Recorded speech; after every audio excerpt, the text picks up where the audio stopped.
यह कहानी है एक एस्पिरेंट के सहयोगी की, जो यह निर्णय ही नहीं ले पा रहा है कि चप्पल पहने या जूता। निर्णय आता है कि जूता पहना जाए और चला जाए, जिसमें कई किरदार मिलते हैं और रात 12 बजे ही बहस होती है, जो शुभकामनाएं नहीं बल्कि बहस ही करते हैं। 64 गई थी बट पेट की, उससे मतलब थोड़ा ना 64-65 से मतलब नहीं होता।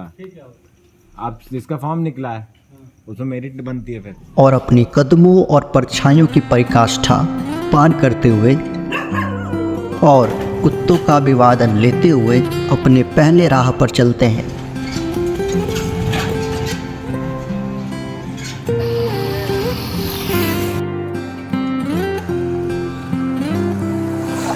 एक वाहन ढूंढना और उसमें रेल गंतव्य तक पहुंचना, जो कि कठिन है।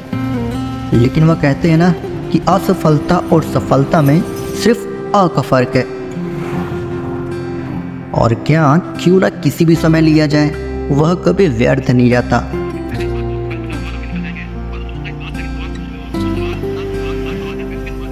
पूछते पूछते वाहन में तो सीट मिल गई, लेकिन क्या पता आगे जाके मिले या ना मिले।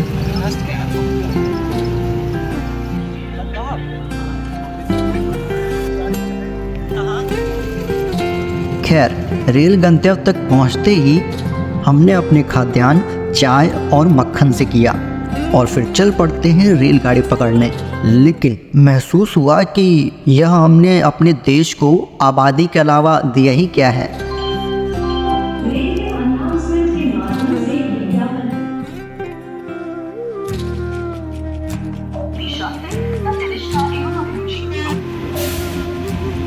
खैर, यह हमारी रेलगाड़ी प्रयागराज टू आया कानपुर को जाने वाली एक्सप्रेस प्लेटफॉर्म पे प्रस्थान कर चुकी है।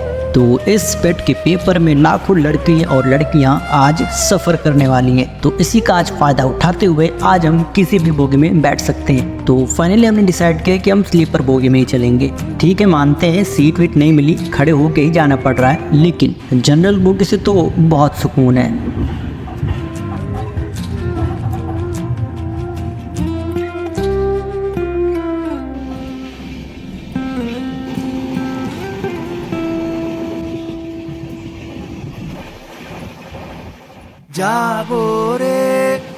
और हम उसमें अपनी कमर की पेटी बांधकर रेल के फर्श पर बैठने का आसन लेते हुए और लुफ्त उठाते हुए पहुंच जाते हैं।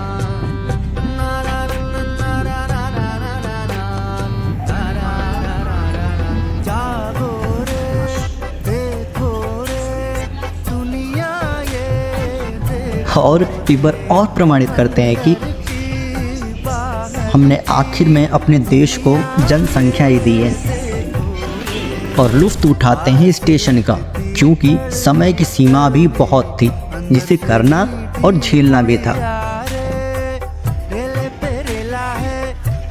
अब स्टेशन पे समय बिताने के बाद हम चल पड़ते हैं भैया बाहर की तरफ। और समय तो बीते नहीं बीत रहा था, तो एक बार फिर से चाय की चुस्की ली।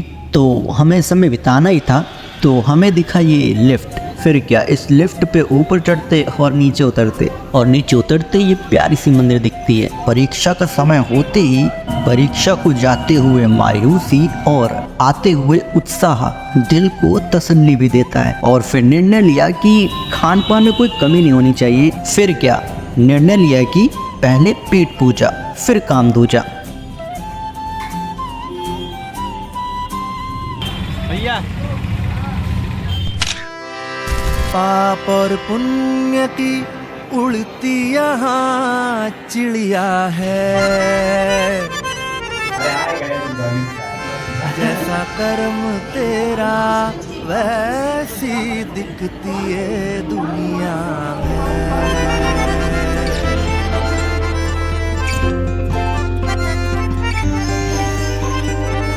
नमक कच्चे कैरी सी गुड़ पारे सी दुनिया ये।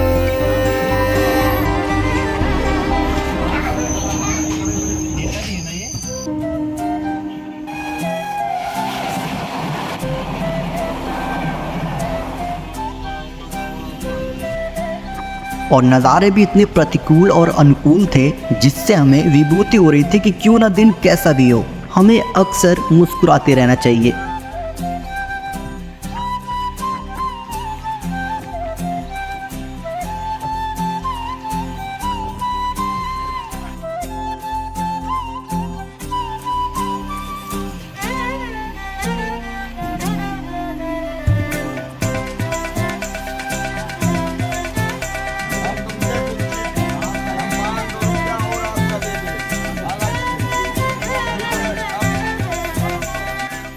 रेलगाड़ी की पौधान पर बैठकर चना खाने का यह उत्साह खरीद कर भी नहीं खरीदा जा सकता।